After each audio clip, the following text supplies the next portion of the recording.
നമസ്കാരം. ഇന്റർവ്യൂ റൂമിൽ എന്നോടൊപ്പം Shri V Gopalakrishnan IPS AAG retired. സ്വാഗതം സർ. വന്ദേ മാതരം. സർ, നമ്മൾ ഇപ്പോൾ കേൾക്കുന്ന വാർത്തകൾ, അതായത് ഈ ഒരു അന്വേഷണ റിപ്പോർട്ട്, വിമാനാപകടവുമായി ബന്ധപ്പെട്ട അന്വേഷണ റിപ്പോർട്ട് പുറത്തു വന്നതോടെ ദുരൂഹതകൾ ഏറിയിരിക്കുകയാണ്. നേരത്തെ ഇത്തരത്തിലില്ലെങ്കിൽ പോലും ഒരുവിധം നമ്മൾ അട്ടിമറി സാധ്യതകൾ എല്ലാം നമ്മൾ ഇതിനു മുമ്പെയുള്ള ഇന്റർവ്യൂവിൽ സംസാരിച്ചിട്ടുണ്ടെങ്കിൽ പോലും ഇപ്പോൾ അതിനെയെല്ലാം സാധൂകരിക്കുന്ന തരത്തിലുള്ള റിപ്പോർട്ടുകൾ വരുന്നുണ്ട്. അതിനകത്ത് പൈലറ്റുമാരെ പോലും കേന്ദ്രീകരിച്ചുള്ള രീതിയിലുള്ള റിപ്പോർട്ടുകളാണ് വരുന്നത്. അതായത് അതിൻ്റെ ഒരു സ്വിച്ച് ഓഫായത്, അതുപോലെ തന്നെ സ്വിച്ച് ഓഫായതും അതുപോലെ തന്നെ ഓൺ ആയതും എല്ലാം കൃത്യം ഈ സെക്കൻഡുകൾക്കിടയിലാണ്. അത് മാനുവലായിട്ട് പ്രവർത്തിക്കുന്നതാണ്. അത്തരത്തിലുള്ള ചർച്ചകളൊക്കെ വരുന്നുണ്ട്. മാത്രമല്ല, ഈ തരത്തിലേക്ക് ചോദ്യങ്ങളൊക്കെ ഉയരുമ്പോൾ തന്നെ സ്വാഭാവികമായിട്ടും അതിനകത്തൊരു ദുരൂഹതയുണ്ട് എന്നുള്ള ഒരു തരത്തിൽ വീണ്ടും വാർത്തകൾ വരുന്നുണ്ട്. അപ്പോൾ താങ്കൾക്ക് എന്താണ് തോന്നുന്നത്? ഈ ഒരു മേഖല കൃത്യമായിട്ട് നിരീക്ഷിക്കുന്ന ഒരാൾ കൂടിയാണ് താങ്കൾ. ഈ വാർത്ത വെളിയിൽ വന്നതിന് പുറകെ ഈ ചുമ്മാ നമ്മൾ ഹലൂസിനേറ്റ് ചെയ്ത് പെട്ടെന്ന് വന്ന് ഡ്രീമിൽ കാണുന്ന പോലെ അല്ല നമ്മൾ സംസാരിക്കുന്നത്. നമുക്കറിഞ്ഞൂടാത്ത ഫീൽഡിലുള്ള എക്സ്പെർട്ടൈസ് ഇല്ലാത്ത സ്ഥലത്ത് എക്സ്പെർട്സിൻ്റെ അടുത്ത് നമ്മൾ സംസാരിച്ചിട്ടാണ് നമ്മൾ പ്രോഗ്രാം ചെയ്യുന്നത്. നമുക്കറിഞ്ഞൂടാത്ത എത്രയോ കാര്യങ്ങളുണ്ട്. അപ്പം കഴിയുന്നതും പ്രേക്ഷകർക്ക് ഒരു ആക്യുറേറ്റ് ആയിട്ടുള്ള ഒരു ഇൻഫർമേഷൻ കൊടുക്കണം എന്നാണ് നമ്മുടെ ലക്ഷ്യം. അപ്പം ഇത് അറിഞ്ഞ ഉടനെ തന്നെ നമ്മുടെ ഇന്ത്യൻ എയർഫോഴ്സിലെ ഫൈറ്റർ എയർക്രാഫ്റ്റും മറ്റേ പാസഞ്ചർ എയർക്രാഫ്റ്റും ഓടിക്കുന്നത് രണ്ടും രണ്ടാണ്. ടയോട്ട കാർ ഓടിക്കുന്നതും വലിയ മാൻ്റെ ട്രക്ക് ഓടിക്കുന്നത് പോലെയാണ് ഇത് തമ്മിലുള്ള വ്യത്യാസം. അപ്പം ഞാൻ എയർഫോഴ്സിലുള്ള ഒരു വിംഗ് കമാൻഡറുടെ അടുത്ത് ഞാൻ സംസാരിച്ചു. അദ്ദേഹത്തിന് ഒരുപാട് അവേഴ്സ് പറന്നിട്ടുള്ള അനുഭവമുണ്ട്. അത് കഴിഞ്ഞ് നമ്മുടെ തിരുവനന്തപുരത്ത്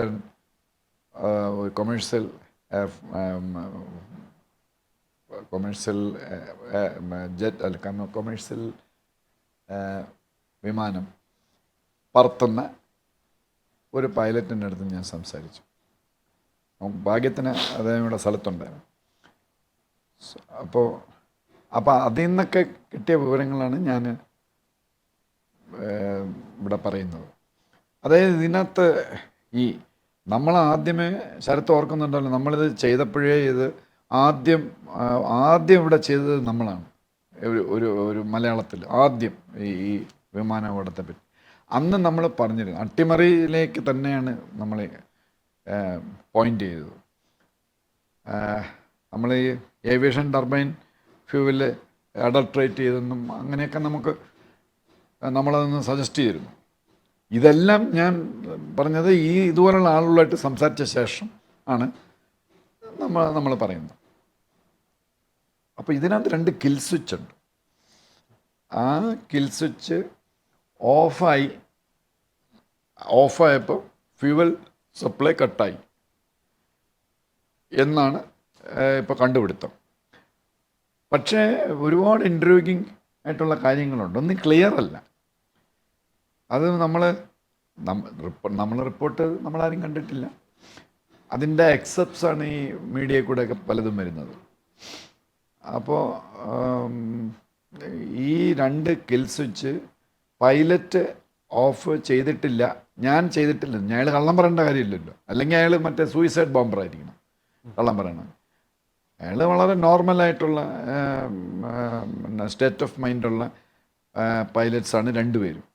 ഇതാരാണ് പറഞ്ഞതെന്ന്, ഏത് ഫസ്റ്റ് പൈലറ്റാണോ സെക്കൻഡ് ഇൻ കമാൻഡാണോ പറഞ്ഞതെന്നുള്ളത് ക്ലിയർ അല്ല ഇതിൽ നിന്ന്. അതൊരു ഇൻട്രൂഗിങ് ആണ്. പിന്നെ പിന്നെ എങ്ങനെ ഇത് മെക്കാനിക്കൽ ഫാൾട്ടാണോ? സാധാരണഗതിയിൽ സ്വിച്ച് ഓഫ് ആവില്ല എന്നാണ് പറയുന്നത്. റൺ ആൻഡ് ഓഫ്, ഈ 2 എണ്ണമാണ്. അപ്പോൾ അത് ഈ പൈലറ്റ്സ് മനഃപൂർവ്വം അത് ചെയ്തിട്ടുണ്ടെങ്കിലേ വരുള്ളൂ. അല്ലെങ്കിലുള്ള ഒരു പോസിബിലിറ്റി എന്ന് പറയുന്നത് ഇതാണ്, ഓട്ടോമാറ്റിക്കായിട്ട് ആരോ എന്തോ കൃത്രിമം അതിനകത്ത് ചെയ്തു വെച്ചിട്ട് അത് എന്ന് പറഞ്ഞാൽ പൊങ്ങി 30 സെക്കൻഡ് 650 അടി പൊങ്ങിയപ്പോഴേക്കും 30 സെക്കൻഡ് ആയപ്പോഴേക്കും ഇതായി. ഫ്ലൈറ്റിലല്ല, അപ്പോൾ പെട്ടെന്നത് അങ്ങനെ ആകത്തക്ക വിധത്തിൽ ആരെങ്കിലും എന്തെങ്കിലും ചെയ്തതാണോ, ആരെങ്കിലും എന്ന് പറഞ്ഞാൽ പിന്നെ നമ്മൾ നേരത്തെ പറഞ്ഞില്ലേ, ഫോറിൻ രാഷ്ട്രങ്ങൾ പാകിസ്ഥാൻ, ചൈന, ടർക്കി, ഈ 3 പേര് എന്തെങ്കിലും നമുക്ക് ഹാം ചെയ്യണമെങ്കിൽ ഈ 3 പേരറിയാതെ, അവരുടെ ഏജൻസീസ് അറിയാതെ ഇത് നടക്കില്ല. അപ്പോൾ പിന്നെ അതിനുള്ള റീസൺസ് ഒന്നുണ്ട്. അവർക്ക് നമ്മളോട് ഭയങ്കരമായ ദേഷ്യമുള്ള, പ്രതികാര ബുദ്ധിയോടെ അവർ ഓപ്പറേറ്റ് ചെയ്ത് ഓപ്പറേറ്റ് ചെയ്യാനായിട്ട് അവർക്ക് റീസണുണ്ട്. അല്ല ചുമ്മാ ഇപ്പം പെട്ടെന്ന് റഷ്യ കയറി ചെയ്യാൻ അമേരിക്ക ചെയ്തു എന്ന് പറയേണ്ട കാര്യമില്ലല്ലോ. ഈ 3 രാഷ്ട്രങ്ങൾ തന്നെയാണ് നമുക്ക് സംശയം. അപ്പോൾ ഈ നമ്മുടെ ഈ ഏജൻസീസ്, എസ്പിയനേജ് ഏജൻസീസും പിന്നെ ഈ സിവിൽ ഏവിയേഷൻ മറ്റേ ബ്യൂറോയും ഇവരുടെ എല്ലാം സംഗതി, ആ റിപ്പോർട്ടിൻ്റെ അന്തസത്ത അവരത് വെളിയിൽ ഇപ്പോൾ പറയുമെന്ന് എനിക്ക് തോന്നുന്നില്ല. അഥവാ അങ്ങനെ പറഞ്ഞാൽ അത് എഡിറ്റ് ചെയ്തിട്ട് അവർ പുറത്തു വിടുള്ളൂ. അപ്പോൾ ഇത് എനിക്ക് എൻ്റെ ബലമായ സംശയം അത് അജ്ഞാതനെ വിട്ട് നമ്മൾ പണി കൊടുക്കും. ഇത് ചെയ്തവന് അജ്ഞാതനെ വിട്ട് പണി കൊടുക്കും. അത് നമ്മളെപ്പോഴും ഡിക്ലെയർ ചെയ്തിട്ട് കാര്യമില്ല. അത് ഞങ്ങൾ റഷ്യയെ സംശയിക്കുന്നു, ഞങ്ങൾ ഇംഗ്ലണ്ടിനെ സംശയിക്കുന്നു, അമേരിക്കയെ സംശയിക്കുന്നു എന്ന് നമ്മൾ നേരത്തെ പറയേണ്ട കാര്യമില്ല. ഇസ്രായേലിൻ്റെ അടുത്ത് അബു ജിഹാദിനെ നിങ്ങൾ തട്ടുന്നില്ലേ എന്ന് ചോദിച്ചാൽ ഇസ്രായേൽ മൊസാദ് പറയും, ഏത് അബു ജിഹാദ്?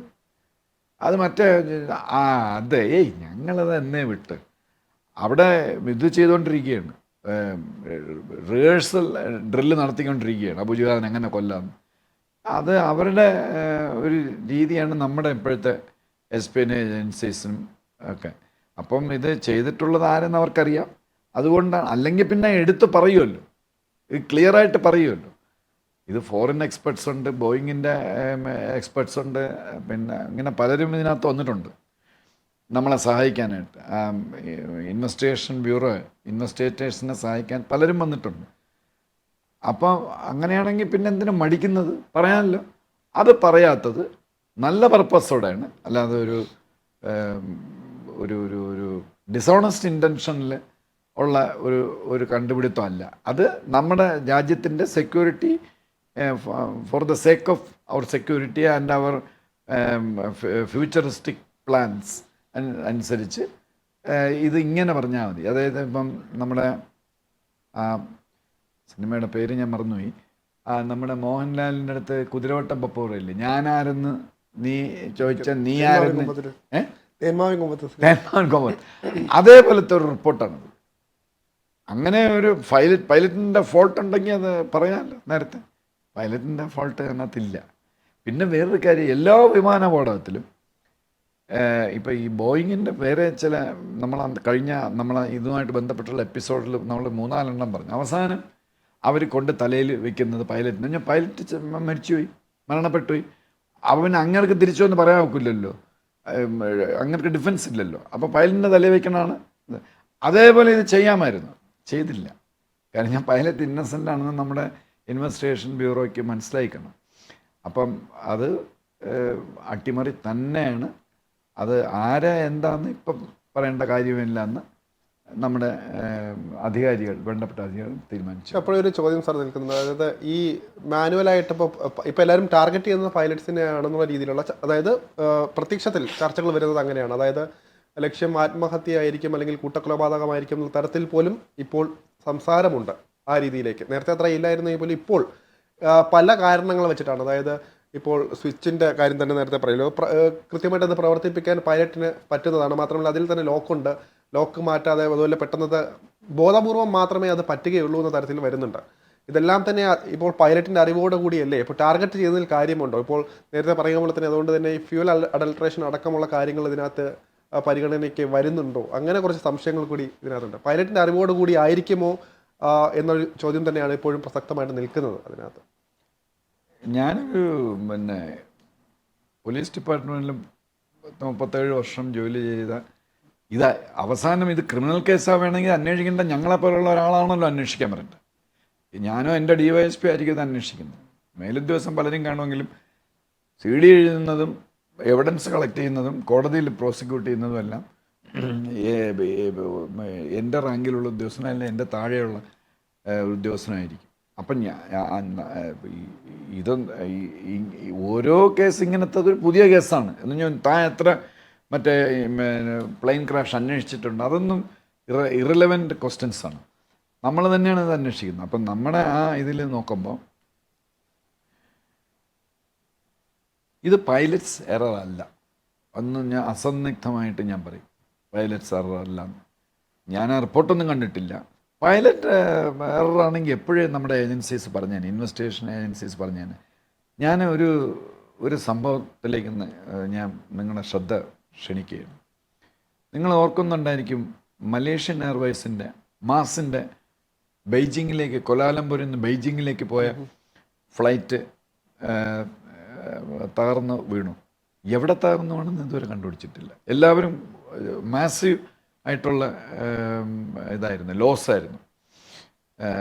അത് 5 വർഷമായി കാണും. 2018 ശേഷം ഞാൻ ഇയർ മറന്നുപോയി. ഇപ്പോഴും അതിനെപ്പറ്റി പല തിയറികളാണ്. ഞാനത് അന്നേ ക്ലോസ് ആയിട്ട് ഇത് മോണിറ്റർ ചെയ്യുന്നുണ്ട്. ഞാൻ ഒരുപാട് ഇൻ്റർനാഷണൽ ഡിസ്കഷനും ഇൻ്റർനാഷണൽ ചാനൽസും എല്ലാം ഞാൻ മാറി ഞാൻ കാണുമായിരുന്നു. ഇപ്പോഴത്തെ അതിൻ്റെ തീർന്നിട്ടില്ല. പിന്നെ അതിൻ്റെ പൈലറ്റ് വളരെ എക്സ്പീരിയൻസ്ഡ് ആയിട്ടുള്ള ഒരു മലായിക്കാരനായിരുന്നു, മലേഷ്യൻ സിറ്റിസൺ, മലായി.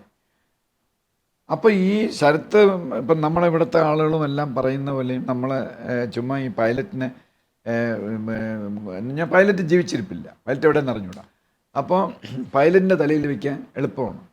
അപ്പോൾ അന്നും പൈലറ്റിൻ്റെ വീട് റെയ്ഡ് ചെയ്ത്, ശരത് ഓർക്കുന്നുണ്ടായിരിക്കും, അയാളുടെ വീട് റെയ്ഡ് ചെയ്ത് അയാളുടെ ഭാര്യയെ ക്വസ്റ്റ്യൻ ചെയ്ത് അയാളുടെ വീട് സർപ്രൈസ് ചെയ്ത് അയാളുടെ mental balance, state of mind എങ്ങനെയാണെന്ന് കൂലങ്കഷമായിട്ട് അന്ന് പരിശോധിച്ചു. ഒരു കുഴപ്പം ആ പൈലറ്റിനില്ലായിരുന്നു. വല്ല കഷ്ടകാലത്തിന് അങ്ങനെ വല്ല ഡയറി എഴുതി ചിലർ ഈ വല്ലാത്ത പ്രത്യേക രീതിയിലൊക്കെ ചിന്തിക്കുമല്ലോ, നമ്മൾ ചിന്തിക്കുന്ന പോലെയല്ല. ചില ഭയങ്കര ബുദ്ധിയുള്ളവർ, അവരുടെ ചിന്താ ധോരണിയൊക്കെ ഒരുപാട് വ്യത്യാസമാണ്. അവർ വേറെ രീതിയിലൊക്കെ അങ്ങനെ വല്ല ഡയറി കുറിപ്പ് എന്തെങ്കിലും ഉണ്ടായിരുന്നെങ്കിൽ അത് അയാളുടെ തലയിൽ വെച്ചാൽ കണ്ടത് ഇയാൾ ഇങ്ങനെയൊക്കെയാണ് അയാൾ എഴുതുന്നത്. ഇയാളുടെ മൈൻഡ് സൗണ്ട് അല്ലായിരുന്നു. ഒരു തെളിവും അവർക്ക് കിട്ടിയില്ല. ആദ്യം അങ്ങനെയാണ് പോയത്. പൈലറ്റ് ശരിയല്ല എന്ന് പറഞ്ഞിട്ട് പൈലറ്റിൻ്റെ കാര്യങ്ങളാണ് നോക്കിയത്. ഒരു പ്രശ്നമില്ല പൈലറ്റിന്. പിന്നെ സാധനം എവിടെ പോയെന്ന് അറിഞ്ഞൂടാ. അത് കരക്കമ്പി പറയുന്നത് പിന്നെ ആ ഒരു അഫ്ഗാനിസ്ഥാനിൽ ഒരു ഹെലികോപ്റ്ററോ എന്തോ ഒരു മിലിറ്ററി ഗാഡ്ജറ്റ്സ് ഹാർഡ്വെയർ അവർക്ക് റിക്കവർ ചെയ്യാൻ പറ്റിയില്ല. അതവിടെ ഉപേക്ഷിച്ചിട്ട് പോകേണ്ടി വന്നു. അപ്പോൾ അതിലെ സാധനം ചൈന പാകിസ്ഥാനെടുത്ത് ചൈനയ്ക്ക് കൊടുത്തു. അപ്പോൾ അങ്ങനെ ആകുമ്പോൾ ചൈന റിവേഴ്സ് എഞ്ചിനീയറിംഗ് വഴി അത് റീപ്രൊഡ്യൂസ് ചെയ്യും. അപ്പോൾ അത് ചൈനയിലോട്ട് പോകാതിരിക്കാനായിട്ട് USA പാകിസ്ഥാനെ നന്നായിട്ട് വരട്ടി അവരിങ്ങനെ ശ്രദ്ധിച്ചുകൊണ്ടിരിക്കുകയാണ്. അപ്പോൾ എല്ലാ വഴികളും അവർ അടച്ചു. പക്ഷേ പാകിസ്ഥാനും ചൈനയും കൂടെ വേറൊരു പരിപാടി ചെയ്തു. ഇതിനെ എങ്ങനെയോ രഹസ്യമായിട്ട് കൊലാലംപൂരിലേക്ക് കടത്തി. എന്ന് പറഞ്ഞാൽ ഒരിക്കലും ആ വഴി നോക്കേയില്ല, ശ്രദ്ധിക്കില്ല. മലേഷ്യ വഴി ചൈനയിൽ ആ സാധനം പോകുന്നു. അപ്പോൾ ആ പ്ലെയിനകത്ത് മലേഷ്യയിൽ നിന്ന് ബെയ്ജിങ്ങിലേക്ക് പോകുന്ന ആ എയർക്രാഫ്റ്റിൽ ഈ സാധനം കയറ്റി.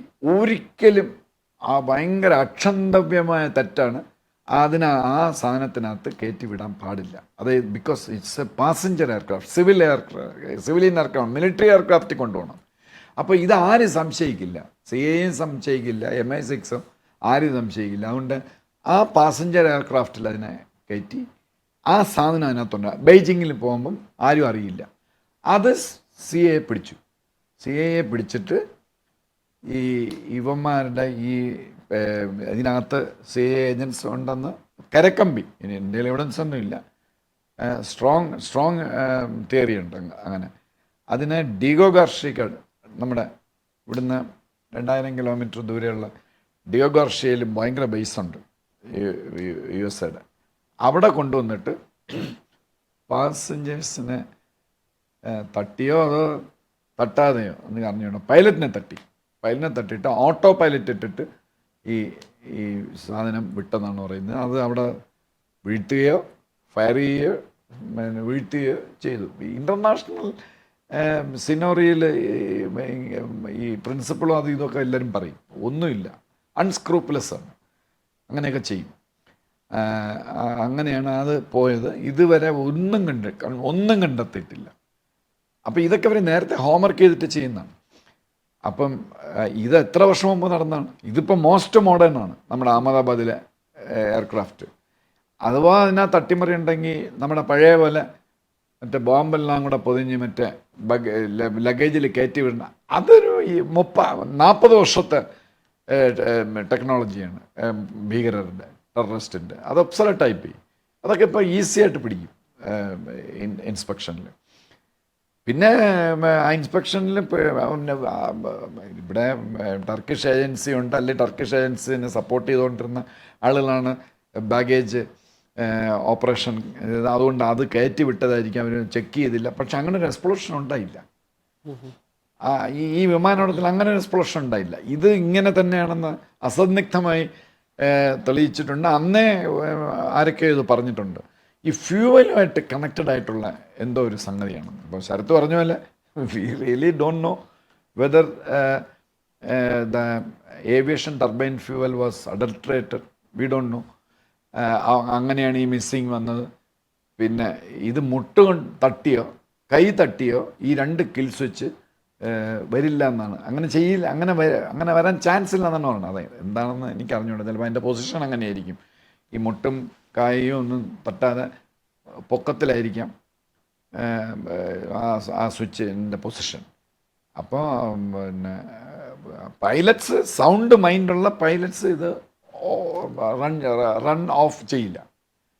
പക്ഷേ ഇതിനകത്ത് എന്നിട്ട് പറയാൻ വിട്ടുപോയി, എന്നിട്ട് ഓൺ ചെയ്തു ഇവര്. അതാണ് ഈ ഒരു സെക്കൻഡുകൾക്കിടയിൽ തന്നെ ചെയ്തു, 10 സെക്കൻഡിന്റെ ഗ്യാപ്പിൽ ചെയ്തു എന്ന് പറയുന്നുണ്ട്. ചെയ്തു.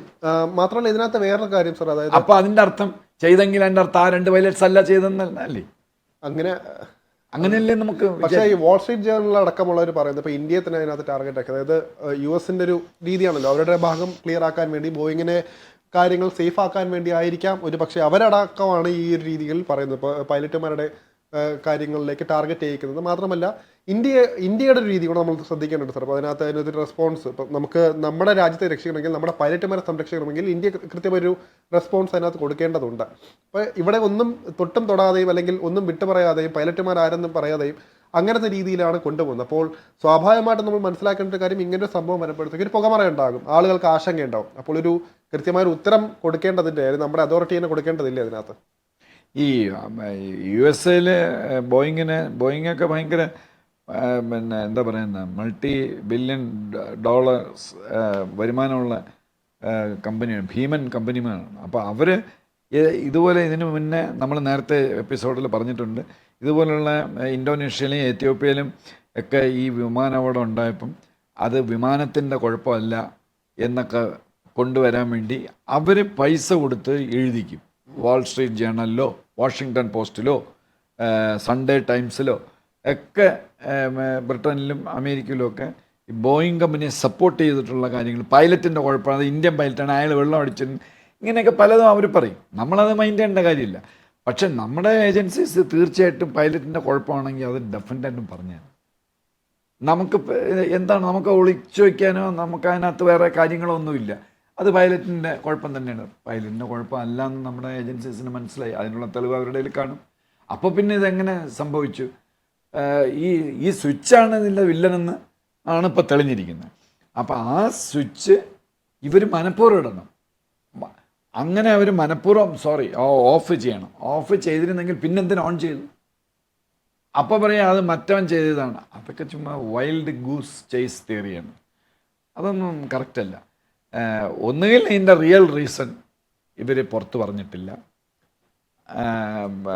അത് ഇങ്ങനെ താത്തു വച്ചിരിക്കുകയാണ്. കാര്യം നമുക്ക് കാര്യങ്ങളൊക്കെ മനസ്സിലായി. ഇപ്പോൾ PM-നോ അജിത് ഡോവൽ സാറിനോ ഏവിയേഷൻ മിനിസ്റ്റർക്കോ അത് ഈ ഇൻവെസ്റ്റിഗേഷൻ, ഈ സിവിൽ ഏവിയേഷൻ മറ്റേ ബ്യൂറോ ഇൻവെസ്റ്റിഗേഷൻ നടത്തിയ അതിൻ്റെ ചീഫിനോ കാര്യങ്ങൾ മനസ്സിലായി കാണും. പക്ഷേ അതൊരു നാഷണൽ സീക്രറ്റായിട്ട് കീപ്പ് ചെയ്തിട്ട് നമ്മൾ അതിനകത്ത് മറ്റേ അട്ടിമറി സാധ്യതയ്ക്ക് ശരിക്കുള്ള എവിഡൻസ് ഉണ്ടെങ്കിൽ ഇനി പറഞ്ഞിട്ട് എന്താ കാര്യം? ശരി, നമ്മൾ പറയാ ടർക്കിയാണ്, പാകിസ്ഥാനാണ് അതിൻ്റെ പിന്നിൽ എന്ന് പറഞ്ഞാൽ അവർ ടർക്കിഷ് ഏജൻസീസ് വഴി മറ്റേ ബാഗേജ് ഓപ്പറേഷൻസ് അങ്ങനെ വഴി അങ്ങനെ ചിലപ്പോൾ സംഭവിക്കാം. അങ്ങനെ അവരെങ്ങനെയോ ഓർക്കസ്ട്രേറ്റ് ചെയ്തതാണെങ്കിൽ നമ്മൾ പറഞ്ഞ എന്താ യുണൈറ്റഡ് നേഷൻസ് ടർക്കിയെ പുറത്താക്കുമോ? എന്താണ് നടക്കാൻ പോണത്? ടർക്കിഷ് എയർലൈൻസിനെ അങ്ങ് നിരോധിക്കുമോ? അങ്ങനെയൊന്നും നിരോധിക്കുകയൊന്നുമില്ല. അങ്ങനെ ഒരു സംഭവം ഉണ്ടായിട്ടില്ല. നമ്മൾ പാസ്റ്റ് ഹിസ്റ്ററി നോക്ക്, അങ്ങനെ ഒരു സംഭവമൊന്നുമില്ല. അപ്പോൾ എന്തിനാ വെറുതെ പറഞ്ഞ് ഇതാക്കുന്ന? Let them keep guessing. ഈ ചെയ്തവന്മാർ ഇനി എന്താ ഇന്ത്യ ചെയ്യാൻ പോണത്? ഇന്ത്യ പറഞ്ഞല്ലോ അതല്ല കുഴപ്പം. പക്ഷേ ഇന്ത്യ ഒന്നും പറഞ്ഞിട്ടില്ല എങ്ങനെയാണത് വന്നത്. സ്വിച്ച് കിൽ സ്വിച്ചിൻ്റെ മാത്രമേ പറഞ്ഞിട്ടുള്ളൂ. ആ ഫ്യൂവൽ തടസ്സപ്പെട്ടു, ഫ്യൂവൽ സപ്ലൈ. അത് പിന്നെ ഇപ്പം നമ്മുടെ ബ്രെയിനിലേക്ക് ഓക്സിജൻ എത്ര സെക്കൻഡ് കട്ടായാൽ നമുക്കിത് വരും, ഹെമറേജ് വരും. അതേപോലെ തന്നെ അത് ഈ കിൽ സ്വിച്ച് ഓഫ് ചെയ്താൽ ഫ്യൂവൽ സപ്ലൈ കട്ടാവും. ഈ കിൽ സ്വിച്ച് വെച്ചിരിക്കുന്ന വേറെ എന്ത് പർപ്പസ് എനിക്ക് മനസ്സിലാവുന്നില്ല. അത് എക്സ്പെർട്സിനാണ് കിൽ സ്വിച്ച് വെച്ചിരിക്കുന്ന അതിനാണ്, ആ ഒരു പർപ്പസിനാണ്. എന്ന് പറഞ്ഞാൽ എൻജിൻ ഓഫ് ആവുമ്പോൾ അങ്ങനെ എന്തോ ആണ്, അപ്പോൾ ആണ് എമർജൻസി ആയിട്ട് ആണെന്ന് തോന്നുന്നു. I am not sure about it. അപ്പോൾ അതല്ല പൈലറ്റ്സ് അല്ല. പൈലറ്റ്സ് ആണെങ്കിൽ എന്നെ നമ്മുടെ ഇത് പറഞ്ഞു തന്നെ, പൈലറ്റ്സിനെ പറഞ്ഞെന്ന് പറയാതിരിക്കാൻ ഒരു കാരണം ഇന്ത്യക്കില്ല. ആണെങ്കിൽ ആണെന്ന് തന്നെ പറയും. വെറുതെ ബോയിങ്ങിനെ സംശയിക്കേണ്ട കാര്യമില്ലല്ലോ. എന്തായാലും ബോയിങ്ങിനകത്ത് പ്രതി ആണെന്ന് നമ്മുടെ ഇൻവെസ്റ്റിഗേഷൻ ഏജൻസി പറഞ്ഞിട്ടില്ല. ബോയിങ്ങിന് അതുകൊണ്ടൊരു പേടിയുണ്ടായിരുന്നു, അത് പറഞ്ഞിട്ടില്ല. ബട്ട് സംബഡി എൽസ്, ഒരു ഹ്യൂമൻ ഫാക്ടർ പ്ലെയിനകത്തല്ല, അല്ലെങ്കിൽ പിന്നെ ഒരാൾ അതിനകത്ത് കയറണം, അവനും കൂടെ സൂയിസൈഡ് ബോംബറാണ്, അവനിത് ചെയ്തിട്ട് അവൻ സൂയിസൈഡ് ബോംബറാണെന്ന് പറഞ്ഞു. അത് ഇവിടെ നടന്നിട്ടില്ല. എനിക്കാണ് 30 സെക്കൻഡ് ഈ കാല മറ്റേ ആ ടൈം ലൈൻ പൊങ്ങി 30 സെക്കൻഡ്സ് പറഞ്ഞാൽ അറിയാമല്ലോ എന്ത് ഈ ഇൻസ്റ്റൻറ്റന്യൂസ് ആണ്. 30 സെക്കൻഡ്സിനകത്ത് ഈ ഏവിയേഷൻ ഫ്യൂവലിൻ്റെ സപ്ലൈ കട്ടായി. അത് എനിക്ക് തോന്നുന്നു എന്തോ ഒരു കൃത്രിമം ചെയ്ത് ഈ സ്വിച്ച് ഓട്ടോമാറ്റിക്കായിട്ട് കട്ടായി കാണും. പൈലറ്റ്സ് ശ്രദ്ധയില്ല. അതിന് ഒരു പൈലറ്റിന് ശ്രദ്ധ വന്നു. അപ്പോൾ നീ എന്തിനാ അത് ഓഫ് ചെയ്തെന്ന് വെച്ചത്? നാച്ചുറൽ. അതിനുമുമ്പ് പ്ലെയിൻ പോയി. അപ്പം നമ്മൾ വെച്ചിട്ടുണ്ട്, അത് ഉത്തരവാദികളെ നമ്മൾ അവർക്ക് പണിഷ്മെൻറ്റ് കൊടുക്കും. ഇത് അട്ടിമറി തന്നെയാണ്. ഇത് ഹ്യൂമൻസ് ഇടപെട്ട് ഉള്ള അട്ടിമറിയാണ്, പ്ലെയിനകത്തുള്ളവരല്ല. അതിനിടയ്ക്ക് എന്തെല്ലാം തിയറികളിലൂടെ പറഞ്ഞു. പാവപ്പെട്ട ഒരുത്തൻ രക്ഷപ്പെട്ട മൊബൈൽ ഫോൺ കൊണ്ട് അയാൾ സംസാരിച്ചുകൊണ്ട് നടന്നു വന്ന് അയാളാണ് ഇതെല്ലാം ചെയ്തത്. ഈ പറയണതിനൊരു മര്യാദ ഉണ്ട്. ഡിസൈൻ അടക്കം കൊണ്ടുപോകുന്നു. ബോയിങ്ങിന്റെ ഡിസൈനും കാരണം അല്ല, ഡിസൈൻ കുഴപ്പമുണ്ട്, അത് സത്യമായ കാര്യമാണ്, അത് തെളിയിച്ചിട്ടുണ്ട്. എന്നുവെച്ചാൽ എല്ലാം അങ്ങനെയാണെങ്കിൽ എത്രയോ ബോയിങ് പറന്നുകൊണ്ടിരിക്കുകയാണ്, 787 എത്രയോ, അതെല്ലാം താഴ്പ്പുണ്ട്. അതിനൊരു ചെറിയൊരു കുഴപ്പമുണ്ട്, അത് ബോയിങ് കമ്പനിയും സമ്മതിച്ചതാണ്. പക്ഷേ സ്റ്റിൽ ഇതൊക്കെ നമുക്കും അറിയാമല്ലോ, നമ്മുടെ എയർ ഇന്ത്യക്കും ടാറ്റയ്ക്കും ഒക്കെ ഇതറിയാമല്ലോ. അങ്ങനെ ഒരു എപ്പോഴും അതൊരു that is the reason for accident എന്ന് പറയാൻ ഒക്കില്ല. ഏതോ 1-2 ആക്സിഡൻസിൽ ഈ ഡിസൈൻസ്, ഇതിൻ്റെ ഡിസൈൻ ഫോൾട്ടി ഡിസൈൻസ് കാരണമായി 1-2 എന്ന് പറഞ്ഞാൽ എത്രയോ, അതിനുശേഷം എത്രയോ ബോയിങ് പറന്നു, ഇപ്പോഴും പറന്നുകൊണ്ടിരിക്കുകയാണ്. അപ്പോൾ അത് പ്രശ്നമില്ല. അതൊന്നും അല്ല ഡിസൈൻ ഫോൾട്ടൊന്നും. ഡിസൈൻ ഫോൾട്ടാണെങ്കിൽ പറഞ്ഞേനെ അല്ല. അതിന് അത് നമ്മൾ സമ്മതിച്ചു കൊടുത്തേ പറ്റുള്ളൂ. നമുക്കിപ്പോൾ ഇന്ത്യക്ക് പേടിയൊന്നുമില്ല. പണ്ട് നമുക്ക് എല്ലാവരും ഭയങ്കര പേടിയായിരുന്നു. കഴിഞ്ഞ ഒരു 10 വർഷമായിട്ട് 10-15 വർഷമായിട്ട് നമ്മൾക്ക് അങ്ങനെ നമ്മൾ ചങ്കൂറ്റത്തോടെ പറയാനുള്ള നമ്മൾ പറയും. നമ്മൾ പതുങ്ങുന്ന, പണ്ട് ഞാൻ പറഞ്ഞില്ലേ വൂണ്ടഡ് ജക്കാളാണ് ഇന്ത്യ എന്ന്.